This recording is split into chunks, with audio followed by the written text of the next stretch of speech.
Jim Bismillahirrahmanirrahim. Assalamualaikum. Student, today lecture number 24. Topic is Newton method, Rayleigh's theorem and the mean value theorem. आज की video में हम 3 topic को cover करेंगे। First of all Newton method, then Rolle's theorem and mean value theorem. ठीक है, Newton method पढ़ेंगे, उसके बाद हम पढ़ेंगे उसके बाद सम डिफ़िकल्टीज़ विद न्यूटन मेथड, कि न्यूटन मेथड के अंदर कौन कौन सी ऐसी डिफ़िकल्टीज़ हैं उनके बारे में।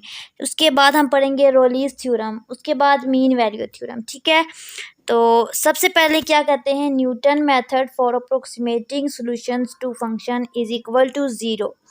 कह रहे हैं कि आपके पास कोई भी फंक्शन गिवन होगा, मैंने आपको बताया फंक्शन क्या होता है, x³ + 2x + 3, कुछ भी इस टाइप की इक्वेशंस को हम फंक्शन कहते हैं। कह रहे हैं कोई भी फंक्शन है, ठीक है, उसको ज़ीरो के इक्वेट करेंगे। पीछे जो हमने लेक्चर किया था उसमें हमने क्या किया था, एक फंक्शन था, उसको हमने एंड पे ज़ीरो के इक्वल किया था जब हमने फैक्टर बनाए थे। ठीक है, फिर हमारे पास x की 2 वैल्यू आ गई थी। ठीक है, ये वही बात कर रहे हैं कि हम फंक्शन को ज़ीरो के इक्वल लेंगे। कह रहे हैं कि आपने अलजेब्रा में पहले पढ़ा था कि ax + b इस तरह की आपके पास इक्वेशन होती थी जिसमें एक x वेरिएबल होता था और उसमें a b कोई भी 1 2 कोई भी काउंटिंग के नंबर होते थे। ठीक है, इस टाइप की इक्वेशन को आप अलजेब्रिक इक्वेशन कहते थे। और आप क्या करते थे, एक वेरिएबल x था तो आप x को एक साइड पे रखते थे, बाकी को दूसरी साइड पे लेकर जाते थे और इस तरह से आप इसको फाइंड आउट x की वैल्यू को कर लेते थे। ठीक है, फिर कह रहे हैं आपने बड़ीज वैल्यू को पढ़ा, यानी कि पोलिनोमियल्स को पढ़ा, यानी कि जैसे ये x³ + 2x + 7 कुछ भी इस टाइप की इक्वेशन, या फिर x² + 2x + ये पोलिनोमियल्स हो जाते हैं। कह रहे हैं कि जो पोलिनोमियल इक्वेशंस थी अप टू डिग्री 5 का मतलब है कि ऐसी जैसे कि x⁵, x⁴, यानी कि मैक्सिमम 5 तक जा रही है। ठीक है, इस टाइप की इक्वेशंस आ गई थी, उनको आपने सॉल्व किया था। ठीक है, कैसे किया था, जो 2 वाली थी स्केयर वाली, उसको आपको 3 मेथड से, क्वाड्रेटिक मेथड से, फैक्टराइजेशन से, बाय कंप्लीटिंग स्केयर से करते थे, और क्वाड्रेटिक मैंने आपको ऊपर बता दिया है। ठीक है, वैसे ही बस एक मेथड कोई भी अप्लाई करो, तीनों मेथड से करो, रिजल्ट सेम आता है। ठीक है, ये आपने किया। कह रहे हैं कि अब एक ऐसी कंडीशन आ गई है, ऐसी इक्वेशन आ गई है इस टाइप की। ठीक है, इसमें आपके पास सोल्यूशन नहीं है, इसका सोल्यूशन है, इसको हम ना तो क्वाड्रेटिक से कर सकते हैं ना इस तरीके से कर सकते हैं कि x की वैल्यू को एक साइड पे रखें, क्योंकि cos के अंदर भी x है और cos की वैल्यू जब तक हमें पता नहीं होगी cos 90 है, 0 है, 60 है, हम कैसे cos को कैलकुलेटर से कैलकुलेट करेंगे। cos के आगे कोई ना कोई तो वैल्यू देनी पड़ेगी। तो इस मसले के हल के लिए हमने न्यूटन मैथड को सिलेक्ट किया था। ठीक है, इस मसले के लिए हम न्यूटन मैथड को यूज़ करते थे। ठीक है, ये सारा छोड़ दें, बस इसका ये फार्मूला कर लें, ये xn + 1 is equal to xn - fxn divided bye f'(fxn). ठीक है, ये न्यूटन का फार्मूला है, न्यूटन मेथड का, ये आपने याद रखना है। ठीक है, ये अप्लाई करना है। ठीक है, इसमें आपने करना क्या है, डिफरेंट x की वैल्यू निकालनी होती है। ठीक है, अगर आपने x1 निकालना है, ठीक है, तो यहाँ पे n की जगह पे आप 0 पुट करोगे, इससे ये होगा 0 + 1 x1 हो जाएगा। ठीक है, इसी तरह आप x1 निकालोगे। अगर आपने x2 निकालना है तो n को 1 रखोगे तो 1 + 1 x2 हो जाएगा। अगर n को आप 2 रखोगे तो 2 + 1 3 हो जाएगा, x3 हो जाएगा। ठीक है, इस तरह n की डिफरेंट वैल्यू पुट करते जाओगे और x निकालते जाओगे। और यहाँ पे यूज़ क्या हो रहा है, देखें, x यूज़ हो रहा है, ठीक है, एक, और दूसरा फंक्शन f(x(n), यानी कि f(x(n) का मतलब है कोई भी फंक्शन यूज़ हो रहा है। ठीक है, पीछे f(x) और f(x0) पड़ा था ये। ठीक है, ये इससे कुछ फ़र्क नहीं होता, ये जस्ट हम रिप्रेजेंट कर रहे हैं किसी भी फंक्शन को। ठीक है, अब यहाँ पे f'(x(n) का मतलब होता है, f के ऊपर एक छोटी सी जो डैश बनी होती है, इसका मतलब होता है डेरिवेटिव, यानी कि जो हमें फंक्शन क्वेश्चन में गिवन होगा ऊपर वो लिखना है, नीचे उसका डेरिवेटिव लेना है, वो लिखना है। ठीक है, और x लिखना है। ठीक है, ये ईजी सा है। इसकी एग्जांपल है, यहाँ पे देख लेते हैं। सबसे पहले एक इक्वेशन है x = cos of x। ठीक है, ये है एज अ सोल्यूशन। कह रहे हैं कि इसका जो आंसर आएगा वो 0 या 1 के दरमियान में ही आएगा। इन्होंने हिंट भी बता दी है कि आप जब सॉल्व करोगे आपके पास आंसर 0 या 1 के सेंटर में आएगा। तो ये तो ईजी हो गया ज़्यादा आपके लिए। और आपने यूज़ कौन सा मेथड करना है, न्यूटन मेथड यूज़ करना है, ये भी बता दिया इन्हें। ठीक है, इक्वेशन लिखी और लेट्स सपोज ये आपके पास कैसे आया, यहाँ पे देखिए x is equal to cos of x है ना x, तो अगर मैं यहाँ से x को cos of x minus x is equal to 0 कर दूँ, ठीक है। ये मैंने कैसे किया है, ये जो इक्वेशन है ना यहाँ पे, इसमें से मैंने क्या किया है, इसमें से x को दूसरी साइड पे ले गई हूँ और इस साइड पे कुछ भी नहीं बचा, ठीक है। यानी कि इस साइड पे हमारे पास 0 आ गया है, ठीक है। ये इक्वेशन आ गई है। अब आपने करना क्या है, न्यूटन मेथड में हमने ऊपर मैंने आपको बताया था कि न्यूटन मेथड में होता क्या है, basically F of X is equal to 0 होता है। ये ऊपर मैंने आपको भी बताया न्यूटन मेथड में, ठीक है। तो अगर आप दोनों कंडीशन को देखें तो यहाँ पे भी 0 है, यहाँ पे भी 0 है, तो मैं कह सकती हूँ कि ये वाली चीज़ और ये वाली चीज़ आपस में इक्वल है, क्योंकि दोनों 0 के इक्वल हैं, यस। तो इसके अकॉर्डिंग मैंने क्या किया, यहाँ पे F of X is equal to X minus cos of X किया, ठीक है।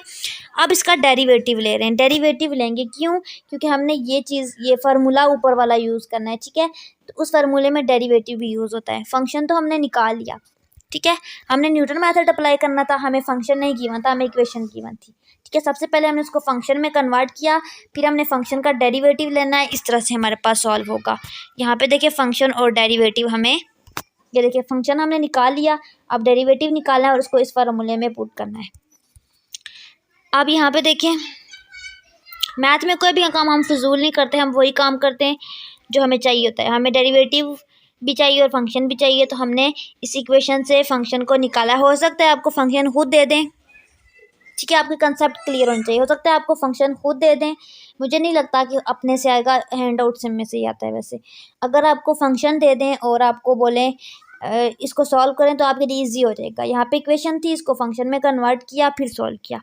नेक्स्ट, ये हमारे पास एफ ऑफ एक्स आ गया, ठीक है। यहाँ पे अब हमें डेरिवेटिव लेना है, तो एक्स का डेरिवेटिव क्या होता है, एक्स की पावर 1 है, ठीक है। तो बेसिस शुरू में आती है, पावर शुरू में आएगी एक्स और पावर सब्ट्रैक्ट होगी, तो 1 माइनस 1 क्या होगा, 0। एक्स की power 0, 1.1 which is equal to 1, ठीक है। एक्स का डेरिवेटिव होगा 1, ये देखें यहाँ पे 1 आ गया, ठीक है। और यहाँ पे एफ डैश से रिप्रेजेंट करते हैं डेरिवेटिव को। अब यहाँ से साइन एक्स कैसे आया, यहाँ पे कॉस माइनस कॉस एक्स था, तो जो भी ट्रिग्नोमेट्रिक फंक्शन है, साइन कॉस टेन सेकेंड, ये आपने फसी में पढ़ा होगा डेरिवेटिव चैप्टर, इनके स्पेशल डेरिवेटिव सिंबल्स होते हैं, ठीक है। आप इंटरनेट से सर्च करें डेरिवेशन फार्मूलाज, तो वो आपको बता देंगे, वहाँ पे लिखा होता है माइनस कॉस का क्या फार्मूला है, कॉस का क्या फार्मूला है, साइन का क्या है। तो कॉस का फार्मूला होता है, कॉस का डेरिवेटिव होता है माइनस साइन, ठीक है। तो यहाँ पे ऑलरेडी माइनस है ये, और ये माइनस प्लस हो जाएगा, तो यहाँ पे इसलिए प्लस साइन एक्स आया है, ठीक है। उसके बाद यहाँ पे अब हमने करना क्या है, फार्मूले को अप्लाई करना है। तो यहाँ पे देखें, सबसे पहले X N plus 1 is equal to X N minus, यहाँ पे एफ एक्स था ऊपर, एफ एक्स की जगह पे ये फंक्शन पुट किया, नीचे डेरिवेटिव था तो नीचे डेरिवेटिव को पुट किया, ठीक है। अब आपने करना क्या है, आपने एक्स की डिफरेंट वैल्यू निकालनी है, ठीक है। अब आपने यहाँ पे जहाँ पे एन है, एन की डिफरेंट वैल्यू पुट करनी है और आपके पास एक्स की वैल्यू आती जाएगी, ठीक है। और दूसरी बात यह है कि आपके पास आंसर उन्होंने कहा है कि 0 से 1 के दरमियान में होना चाहिए। अगर बड़ा जहाँ पे आना स्टार्ट हो जाएगा, 2 आना स्टार्ट हो जाएगा, 1 पॉइंट समथिंग 3 वट, तो फिर आपने वहाँ से क्वेश्चन को स्किप कर देना है, वहाँ तक करना है। तो इन्होंने क्या किया, यहाँ पे ये सबसे पहले इन्होंने यहाँ पे x2 कैसे आया है, इन्होंने n इज इक्वल टू 1 रखा, तो यहाँ पे x1 प्लस 1 2 हो गया, तो ये इनके पास आंसर आ गया 0.7503 सॉल्व आउट करके, ठीक है।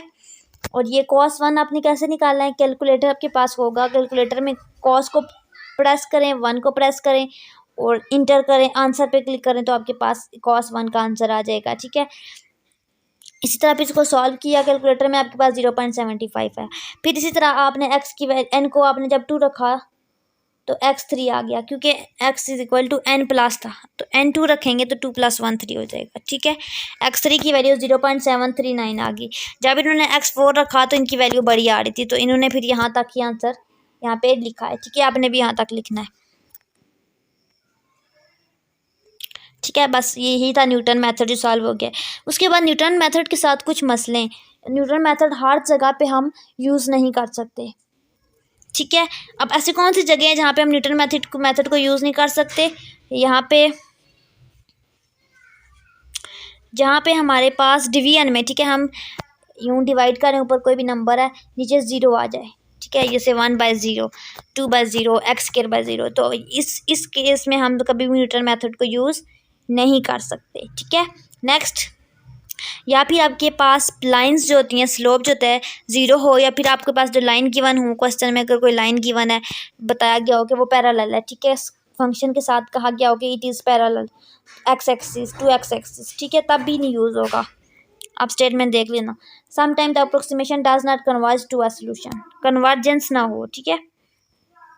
जैसे कि ये हमारे पास एक एग्जांपल और गिवन है, इसको आपने खुद कर लेना है। Next, Rolle's theorem.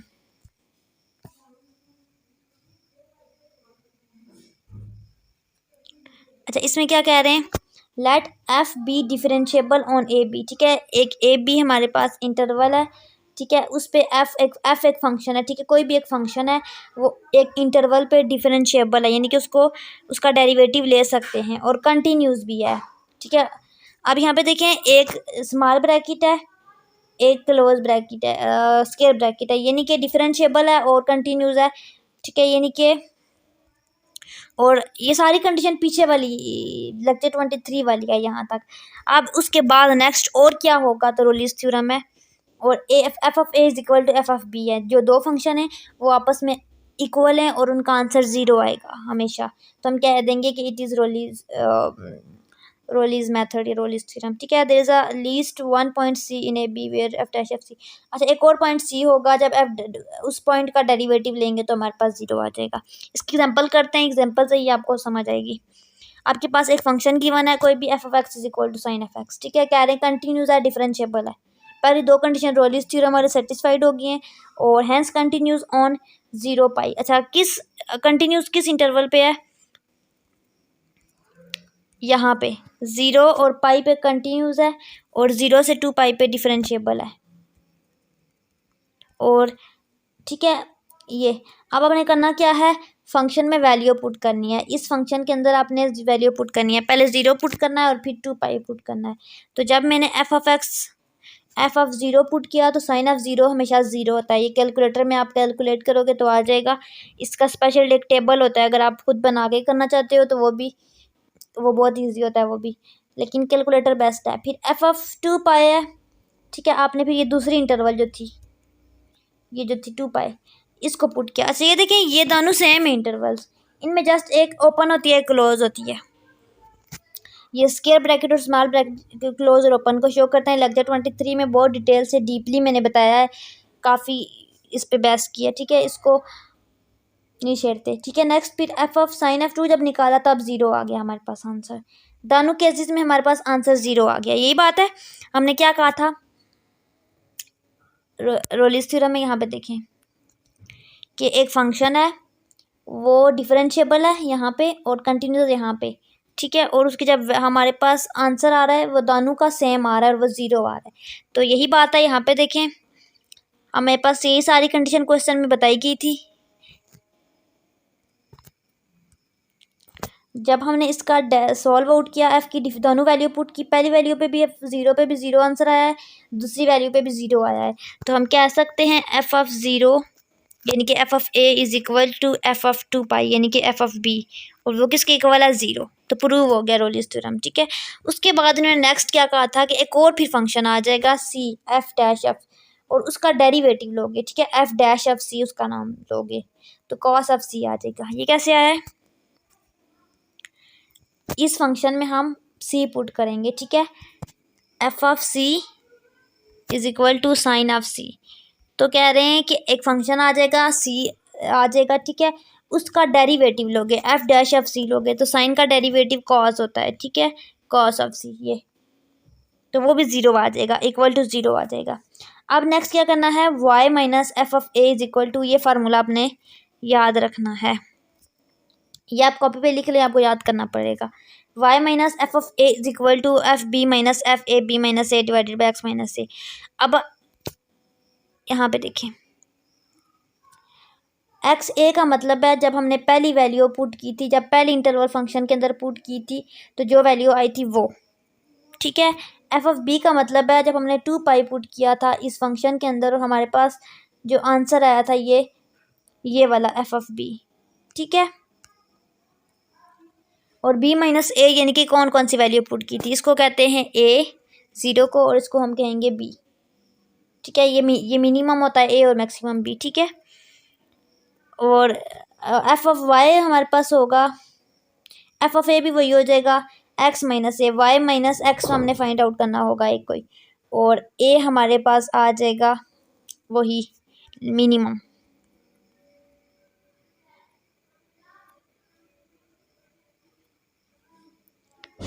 यहाँ पे क्या कह रहे हैं, I leave from Lahore to Islamabad when I start driving from Lahore my velocity is 0, ठीक है। जब ड्राइव किया तो 0 थी वेलोसिटी स्टार्ट में, when I reach Islamabad my velocity is 0, ठीक है। स्टार्ट में भी उतनी थी, एंड पे भी उतनी है। Velocity is continuous function on interval, और कंटिन्यूस कहाँ पे है, 0 से 376 के दरमियान में। Also velocity is differentiable on this interval, ठीक है। यानी कि कंटिन्यूस भी यहाँ पे है और डिफरेंशिएबल भी यहाँ पे ही है। जस्ट डिफरेंस कौन सा होता है, ओपन और क्लोज का, ब्रैकेट्स का। ये एक में स्केयर आती है, एक में स्मॉल आती है, इस चीज़ को आपने मिक्स नहीं करना, ठीक है। As a derivative acceleration is defined at each point on the velocity curve, ये सारी वही कंडीशन आ रही है रोलिस थ्योरम वाली, ये बता रहे हैं कि ये रोलिस थ्योरम की एग्जांपल है सारा, ठीक है। मीन वैल्यू थ्योरम नेक्स्ट करते हैं।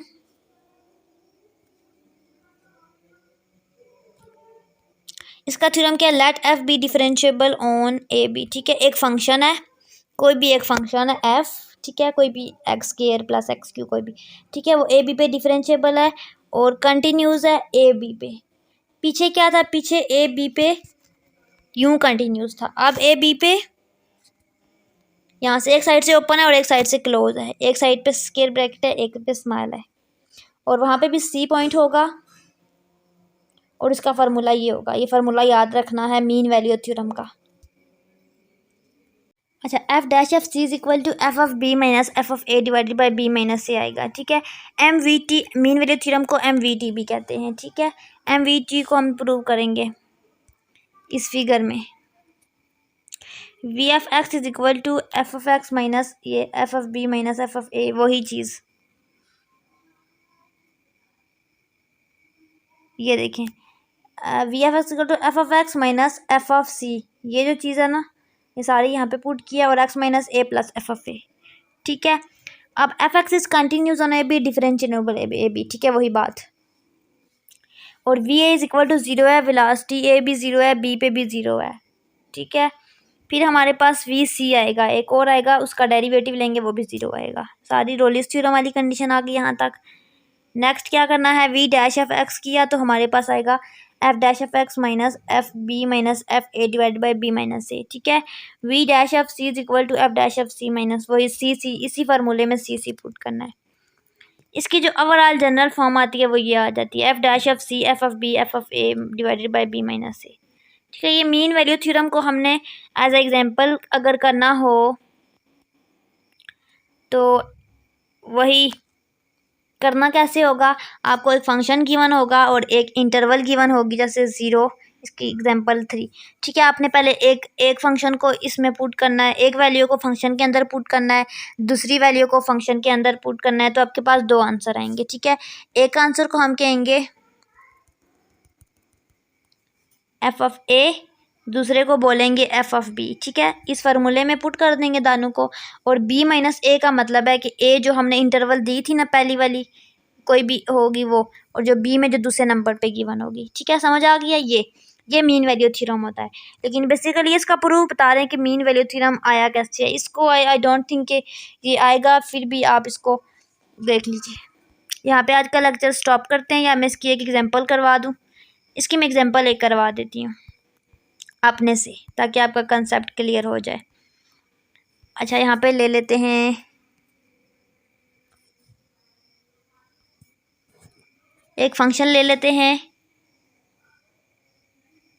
X square